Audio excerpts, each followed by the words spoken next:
नमस्कार दोस्तों, आज आपका बेहतरीन सेशन में स्वागत है। आशा है कि आप पिछला वीडियो देखकर आए होंगे। तो बताइएगा कैसा लगा हमारा पिछला वीडियो।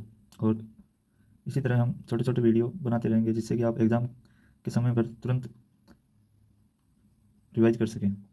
इसी तरह हम आज दादू दयाल जी के बारे में जानकारी प्राप्त करेंगे। तो दादू जी का जन्म, पिता का नाम, माता का नाम, गुरु, इन्होंने किन किन पंथ की स्थापना की, कहाँ कहाँ इन्होंने तपस्या की, इसके बारे में आज जानकारी प्राप्त करते हैं। दादू दयाल जी का अभिवादन है सतराम। तो आज हम सतराम करके इनका पूरा डिटेल के बारे में पढ़ेंगे। इनका एक दोहा अर्थात सांख्यिकी कहते हैं ये, जिन्हें जो है झूठ अंधे गुरु गणे ब्रह्म दिखावे आई, दूध साचा गुरु मिले जीव ब्रह्म हुए आई। अर्थात सच्चा ज्ञान और गुरु के बारे में बताया गया है इसमें। इसका अर्थ है झूठे और अज्ञानी गुरु बहुत हैं जो भ्रम पैदा करते हैं, लेकिन सच्चा गुरु वही है जो मिलने पर जीवात्मा ब्रह्म के समान हो जाती है। मतलब सच्चा गुरु वही होता है जो ईश्वर के समान जीवात्मा कर दे। इसी तरह हम दयाल जी के बारे में आज जानकारी प्राप्त करते हैं। तो दयाल जी का जन्म अहमदाबाद में हुआ था, जो गुजरात में पड़ता है। सन 1544 में उनका जन्म हुआ था। हिंदी माह के अनुसार लिखें तो फाल्गुन शुक्ल अष्टमी के दिन हुआ था।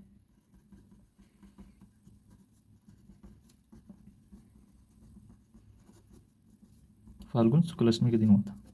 इनके पिता का नाम लोधीराम जी था और माता बसीबाई थी।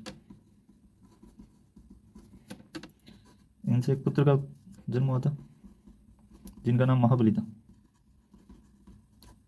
जो दादू जी का बचपन का नाम था। एग्जाम में सीधा पूछ लिया जाता है कि दादू जी का बचपन में नाम क्या था, तो ऑप्शन दे देते हैं महाबली, धनवान या लोधीराम, या फिर अलग अलग। तो जो इसका महाबली इनका बचपन का नाम था। उनके उपनाम राजस्थान का कबीर कहते हैं। मोतीलाल मेनारिया ने इनको राजस्थान कबीर के नाम से उपाधि दी गई।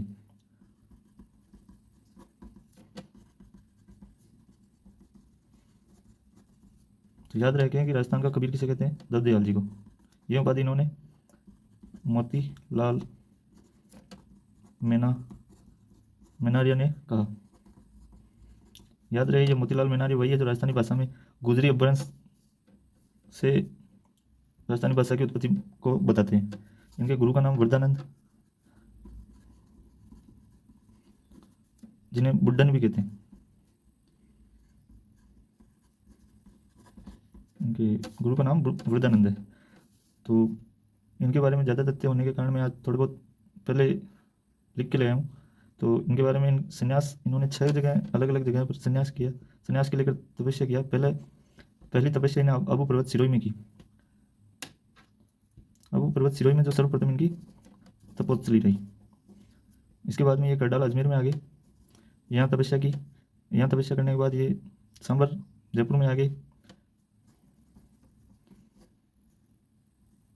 सांबर जयपुर में आने के बाद ये कई वर्षों तक यहाँ पर तपस्या करते रहे। यहाँ पर ब्रह्म संप्रदाय की और दादू पंथ की स्थापना की। ये इन्होंने एक संप्रदाय चलाया, पर ब्रह्म संप्रदाय, और यहीं दादू पंथ की स्थापना की। यहाँ दादू जी ने दीपक आंदोलन चलाया, किसी के पक्ष में नहीं, और केवल निर्गुण भाव से भक्ति करें। इनके पहले शिष्य और भक्त बने थे बड़े सुंदरदास जी बीकानेर के भीमदेव राठौड़ है।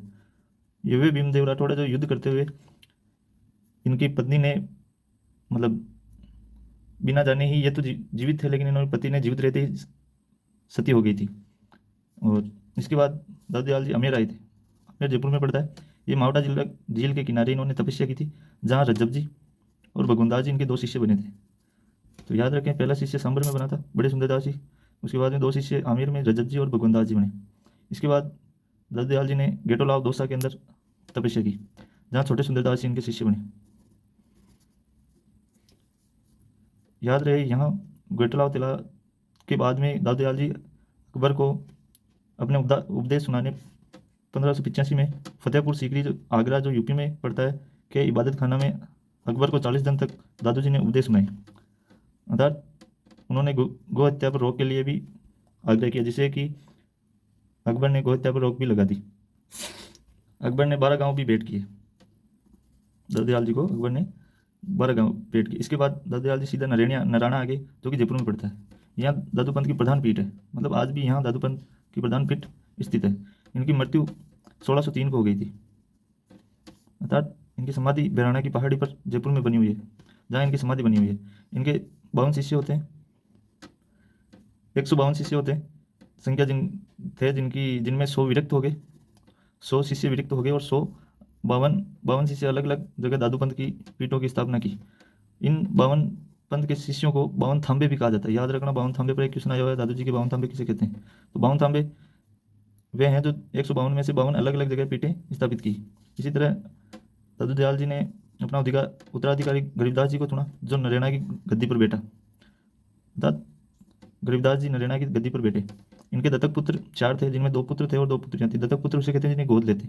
तो ये अपनी उनके वंश में विवाह नहीं किया जाता, ये अपने गोद लेकर अपने वंश को बढ़ाते हैं। तो पहले दत्तक पुत्र गरीबदास जी थे, जो नरेना की गद्दी पर बैठे थे। दूसरे मिस्किनदास जी थे, ये 2 पुत्र थे और 2 पुत्रियां थी, रूप कुंवरी और शोभा कुंवरी, ये 2 पुत्रियां थी, याद रखें। दादू जी के प्रमुख शिष्य गरीबदास जी थे, प्रमुख है मिस्किनदास जी हैं, रद्दबदास जी, ये 3 तो याद रखने है। और बड़े सुंदरदास जी, छोटे सुंदरदास जी, संतदास जी, बकना जी, बाजिंद जी, माधवदास जी, प्रागदास जी, जनगोपाल और चतुरदास जी महाराज। याद रहे, ये चतुरदास जी महाराज बुटाटी धाम नागौर में है, जो लकवा निवारक संत है। ये आज भी बहुत प्रसिद्ध है, यहाँ अंतर्राष्ट्रीय दृष्टि से लोग आते हैं और मान्यता है कि यहाँ लकवाग्रस्त लोगों का निवारण होता है। और इनका मेला नैराना में पड़ता है, जो फाल्गुन महीने में अष्टमी को पड़ता है। फाल्गुन शुक्ल अष्टमी को नरेना में इनका मेला पड़ता है। तो आप कभी भी जाकर आए, नरेना में फाल्गुन माह में मेला भरा ही रहता है। दादू जी के प्रसिद्ध ग्रंथ दादूवाणी, दादू जी रदुहा, अंगबधु और हड़बेवाणी, ये चारों ढूंढाड़ी बोली में।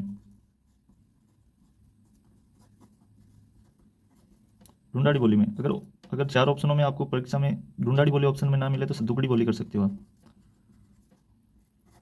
क्योंकि दादू जी ने सद्दुकड़ी बोली में भी ये 4 ग्रंथ दिए हैं। पहले तो ढूंढाड़ में इनकी ज़्यादा प्रचलित है, लेकिन सद्दुकड़ी बोली भी आप आंसर कर सकते हो अगर ढूंढाड़ी बोली आंसर में ना मिले तो। याद रहे, अंगबंधु को रजब जी ने आगे इनके पद चलाए। याद रहे, दादूपंथ का प्रधान पीठ नरेना में है, जो जयपुर में। नरेना में आज भी इनका मेला पड़ता है, अलग अलग संप्रदाय के यहाँ लोग आते हैं। कुल पीठ 52 है, जिन्हें अब हमने पहले बताया है कि जिन्हें 52 थांबे कहा जाता है। इनमें साधुओं के प्रकार पाए जाते हैं, जैसे खालसा, नागा, खाकी, उत्तरादय या स्तनधारी या विरक्त। जैसे खालसा संप्रदाय की नरेना में प्रमुख शिष्य पाए जाते हैं, जिनकी स्थापना गरीबदास जी ने की थी। याद रहे, खालसा साधुओं ने गरीबदास जी ने इनकी स्थापना की थी। नागा साधु होते हैं जो योद्धा वेशधारी होते हैं, जो धर्म रक्षक युद्ध के लिए लड़ने वाले साधु होते हैं। जो योद्धा वेशधारी होते हैं और धर्म रक्षक होते हैं, और युद्ध लड़ने वाले साधु होते हैं। इसी तरह इनकी स्थापना बड़े सुंदरदास जी ने की थी।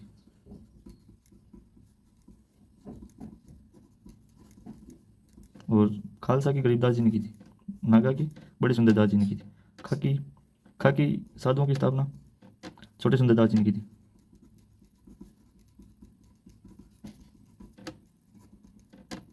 याद रहे, बड़े सुंदरदास जी बीकानेर के शासक भीमदेव, जो कि कल्याणमल के भाई और जैत्र सिंह के पुत्र हैं।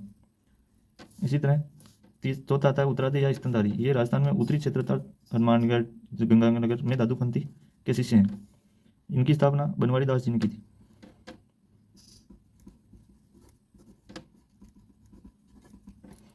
इसी तरह 5वां है विरक्त, जो एकांतवासी सन्यासी साधु होते हैं, जो मतलब इनको मोह माया से कोई भी लेना देना नहीं होता, जो ये विरक्त दादू जी ने ही स्थापित की थी।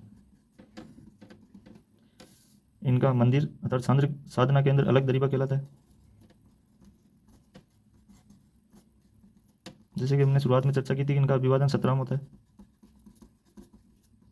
ये अपने अभिवादन में सतराम सतराम कहकर, और इनका पवित्र ग्रंथ पदवाणी है, जो कि ढूंढाड़ी बोली में। ढूंढाड़ी बोली जयपुर, दौसा इधर के एरिया में बोली जाती है, अर्थात सद्दुकड़ी।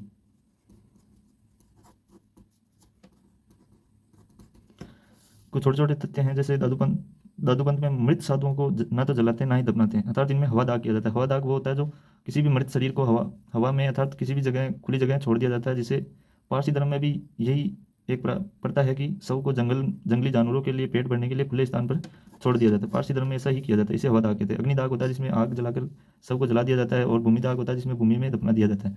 तो इनमें ना तो अग्निदाह होता है, ना ही भूमिदाह होता है, ना ही जलदाह होता है, इनमें हवादाह होता है।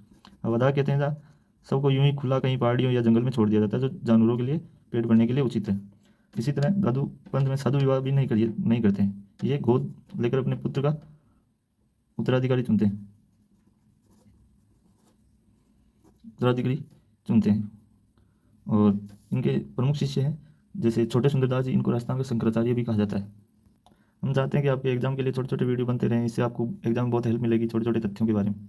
इसी तरह छोटे सुंदरदास जी ने राजस्थान का शंकराचार्य भी कहते हैं। याद रहे ये सबसे प्रखंड विद्वान है, सभी संतों में सबसे ज़्यादा ज्ञानी यही संत हैं। इनका संबंध दौसा के खंडेलवाल बनिया परिवार से, और इन्होंने रचनाएं लिखी थी ज्ञान समुद्र, ज्ञान सवैया और सुंदर विलास, सुंदर ग्रंथावली, याद रखना। जैसे बड़ी सुंदरदास जी हैं, ये बीकानेर के जेत्र सिंह के पुत्र और कल्याणमल के भाई थे। इनका वास्तविक नाम भीमदेव सिंह राठौड़ था, जिन्होंने नागापंथ की स्थापना की थी, याद रहे। ऐसे ही तीसरे और सबसे प्रसिद्ध रज्जब जी हैं, जो कि प्रिय शिष्य थे दादू जी के। आजीवन दूल्हे के वेश में रहे, अर्थात ये एक ऐसे संत हैं जो आजीवन दूल्हे के वेश में रहे थे, क्योंकि ये बारात लेकर कहीं अपना विवाह करने जा रहे थे। तो इन दादू जी के उपदेश सुनने के बाद ये सीधे ही संत बन गए, जो वहीं से उन्होंने पूरे जीवन ही दूल्हे के वेश में रहे। इनका जन्म सांगानेर के पठान मुसलमानों में हुआ था, मतलब ये जयपुर के रहने वाले थे।